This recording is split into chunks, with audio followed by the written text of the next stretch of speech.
तो दोस्तों इस वीडियो में दिखाएंगे आपको कि भारत के अंदर रविंद्र जडेजा के द्वारा खुद को राजपूत कहने पर इतना भारी बवाल क्यों मचा और इस बवाल के पीछे का असली कारण क्या है। और ये जो लोग हैं जो राजपूतों और ब्राह्मणों को गाली देते हैं, ये क्यों देते हैं और क्या वो ये लोग गालियां डिजर्व करते हैं या नहीं। बहुत ही प्रलंबकारी विश्लेषण होने वाला है। बने रहिए हमारे साथ, देखते रहिए आज की ताज़ा खबर।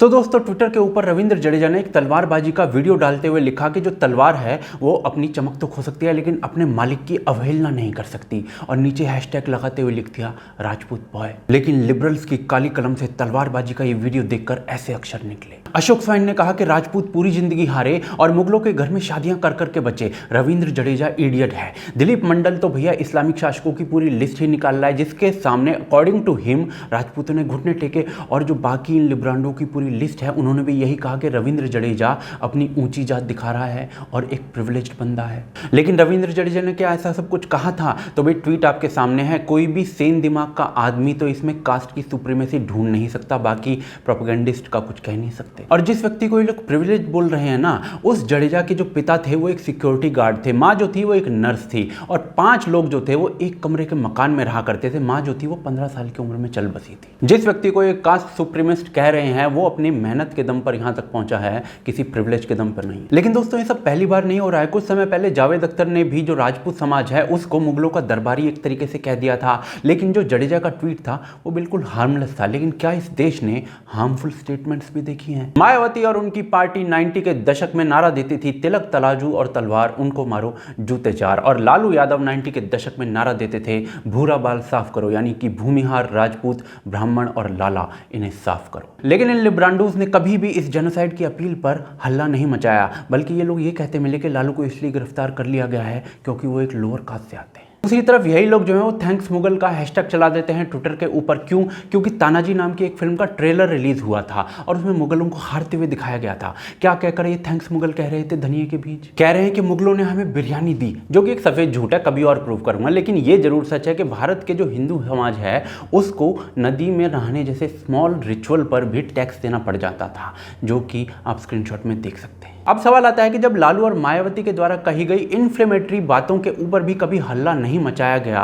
तो रविंद्र जडेजा के द्वारा कही बात पर इतना रिएक्शन क्यों आया? कारण साफ है। जडेजा को सो कॉल्ड अपर कास्ट का बताकर सो कॉल्ड लोअर कास्ट के ऊपर एक साइकोलॉजिकल बर्डन और प्रेशर क्रिएट करना और इस जात पात को कभी खत्म ना होने देना। इसका कारण मैं आपको थोड़ा सा आगे बताऊंगा। लेकिन क्या ये सिर्फ राजपूत समाज के साथ किया जाता है?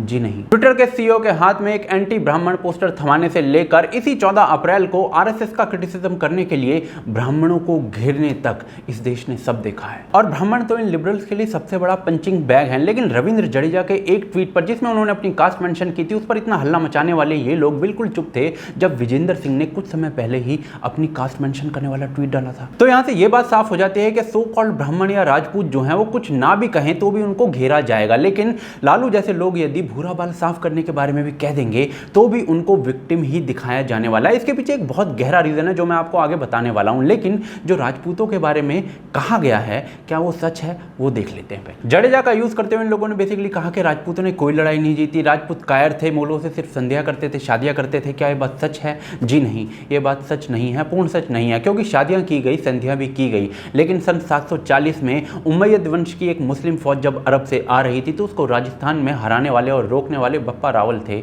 जो कि राजपूत थे। बयाना में राजपूतों से हारने के बाद मुगल जनरल ने कहा था कि राजपूत हिम्मत वाले हैं, हमारी ट्रूप्स की तरह नहीं है जो भाग खड़े हुए। बाबर ने अपनी स्मृतियों में लिखा था कि कैसे उसकी शुरुआती झड़पों में राजपूतों से हारने की वजह से मुगल आर्मी के अंदर डर बैठ गया था। वहीं जहां तक गजनी, गौरी, लोधी और मुगलों से जीतने का सवाल है तो ये जो स्क्रीन पर तुम्हें लड़ाइयां दिख रही हैं तुम्हारे पिताजी ने जीती हैं। और जिनको इन लड़ाइयों की डिटेल चाहिए वो गूगल कर सकता है। तो सच जो है ना वो जर्नलाइज नहीं है। जहां बीकानेर का एक राजा जो था वो अपनी बेटी की शादी आक्रांताओं के साथ करने के लिए तत्पर था, वहीं राणा प्रताप उन्हीं आक्रांताओं के खून के प्यासे बने बैठे थे। लेकिन आज का जो हिंदू समाज है वो राणा प्रताप को याद करता है, उस बीकानेर के राजा को नहीं। लेकिन ये लिब्रांडोज जो है ना वो आपको वो बीकानेर का राजा ही याद दिलाएंगे, राणा प्रताप नहीं। लेकिन सवाल तो ये अभी भी जिंदा है कि भाई ब्राह्मणों और राजपूतों के ऊपर ये सारा हल्ला क्यों काटा जाता है? तो ये लिब्रांडोज इसका जवाब देते हैं कि हजारों सालों से ना जो अपर कास्ट थी उन्होंने लोअर कास्ट को बहुत अत्याचार में रखा है, इसलिए लेकिन क्या ये लोग सही कह रहे हैं? तो ये जानने के लिए हमें ये देखना पड़ेगा कि ये लोग ऐसा क्या दिखाकर कहते हैं। ये लोग बेसिकली अपनी बात को प्रूव करने के लिए मनुस्मृति को कोट करते हैं, जिसमें बेसिकली एक श्लोक में लिखा हुआ है कि जो ब्रह्मा है उनके सर से ब्राह्मण,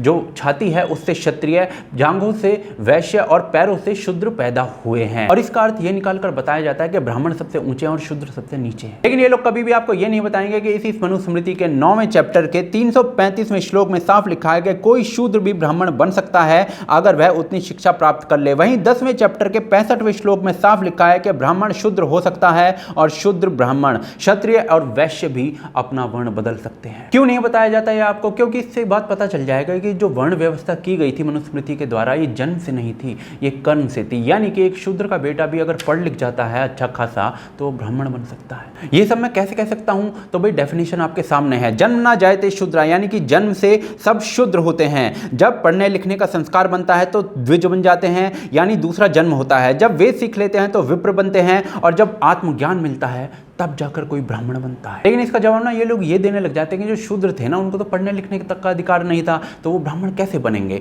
तो सिर्फ आज से 200 साल पहले का ब्रिटिश रूलर्स का एक रिकॉर्ड मैं आपको दिखा रहा हूं, जिसके अनुसार जो ब्रिटिश रूलर्स थे, उनके जो अनुयायी थे यहाँ पर, उनको भारत के अंदर एक भी व्यक्ति ऐसा नहीं मिला था जो पढ़ना लिखना या बेसिक अर्थमेटिक ना जानता हो। विलियम एडम नाम का एक ऑफिसर अपनी रिपोर्ट में 1830 में बताता है कि सिर्फ बिहार और बंगाल के अंदर जो गांव थे उनके अंदर 1 लाख से ज्यादा स्कूल थे। लेकिन जब ये सारे फैक्ट्स आप इन लोगों के सामने रख दोगे ना, तो ये आपको महाभारत के एकलव्य का अंगूठा याद दिलाएंगे और उसमें जातिवाद घुसाएंगे। लेकिन आपको ये कभी नहीं बताएंगे कि उसी महाभारत के अंदर एक व्याध यानी कि एक बुचर के सामने एक ब्राह्मण पढ़ने जाता है उससे, और ब्राह्मण को पढ़ाया जाता है उस बुचर के द्वारा, जिसको बोला जाता है व्याध गीता। आप भी पढ़ सकते हैं इसे। ये लोग आपको कभी भी नहीं बताएंगे कि चाणक्य एक ब्राह्मण ने एक मोर पालने वाली जाति के एक दलित लड़के चंद्रगुप्त मौर्य को भारत का, अखंड भारत का साम्राज्य दे दिया, और उसी वंश में अशोक पैदा हुआ जो भारत का सबसे बड़ा सम्राट बना। और चंद्रगुप्त जो था वो खुद किसको हराकर राजा बना था? धनानंद को, जो कि खुद एक शेड्यूल्ड कास्ट था। लेकिन ये तो सब पुरानी बातें हैं, तो चलिए थोड़ा आगे चलते हैं। 18वीं सदी में राजा बने होलकर डायनेस्टी जो है वो ढंगर समाज से आती है,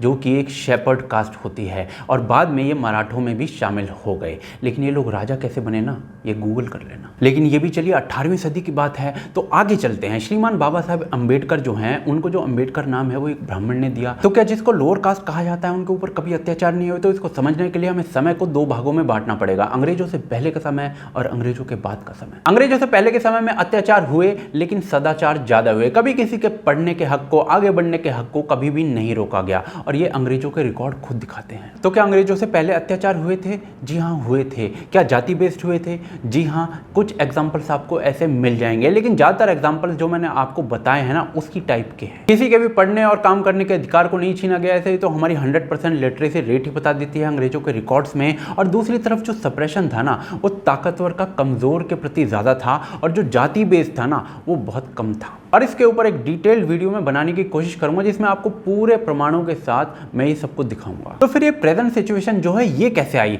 तो जब इंडियन एजुकेशन एक्ट आया अंग्रेजों के समय में, और भारतीय स्कूलों को बंद कर दिया गया धीरे धीरे, और जो लोग थे उनकी कास्ट को पेपर पे मेंशन करके पक्का कर दिया गया। नहीं तो इससे पहले जो व्यक्ति था वो अपने कर्म के अनुसार अपना वर्ण चेंज कर पाता था। और ऐसे हजारों एग्जांपल है जिसके बारे में एक वीडियो बनाऊंगा। और अगर आपको अभी कुछ जानना है तो आप एक किताब पढ़ सकते हैं शशि थरूर साहब की। और अगर आपके पास टाइम कम है तो भाई एक लिंक दे रहा हूं डिस्क्रिप्शन में, वो जरूर पढ़ लीजिएगा। शशि थरूर को लिखा आर्टिकल है। लेकिन आज के संविधान के अनुसार तो सब बराबर है, बल्कि जो शेड्यूल कास्ट है उनको रिजर्वेशन दी जाती है। जैसे ब्राह्मणों ने रिजर्वेशन ले रखी है मंदिरों के अंदर पुजारी बनने की, तो ये जो गालियां हैं ये ब्राह्मणों और राजपूतों को ही क्यों जाती है? तो इसका एक कैलकुलेशन देखिए। हिंदुओं की करीब 10% जो पॉपुलेशन है वो इन दोनों कास्ट से आती है, लेकिन बाकी की जो पॉपुलेशन है उसमें ज़्यादातर लोग जो हैं वो शेड्यूल कास्ट, शेड्यूल ट्राइब और ओबीसी हैं। और पिछले 150 सालों के अंदर अंग्रेजी शासन के दौरान इन लोगों के ऊपर बहुत अत्याचार हुए हैं, इस बात में भी पूरी सच्चाई है। अब जब इतनी बड़ी population schedule caste, schedule tribe और ओबीसी की है, और डेमोक्रेसी के अंदर हर वोट की सेम कीमत है, तो ये जातिवाद में बांटने वाले इश्यूज ही काम आते हैं। इसका कोई एग्जाम्पल है तो 2014 2014 में चुनाव हारते ही हरियाणा में जाट आरक्षण, मध्य प्रदेश में दलित, गुजरात में पाटीदार, राजस्थान में गुर्जर राजपूत आरक्षण, वहीं कर्नाटक में लिंगायत समाज को अलग धर्म की मांग करना। वहीं मीडिया के लिब्रांडोस के द्वारा खेल, कैदी, कोर्ट हर जगह जाति व्यवस्था को घुसा देना। ये आर्टिकल क्या कह रहा है? क्या जो कोर्ट है वो जात देखकर सजा देती है? लालू को सजा इसलिए मिली क्योंकि वो करप्ट थे और इसलिए सजा पाए थे, ना कि उसकी जात छोटी थी। सारी जो स्टोरी है वो अपीजमेंट की और सबने अपने अपने वोट बैंक बनाए हुए हैं, लेकिन इस पूरी व्यवस्था को खत्म करने का क्या तरीका है?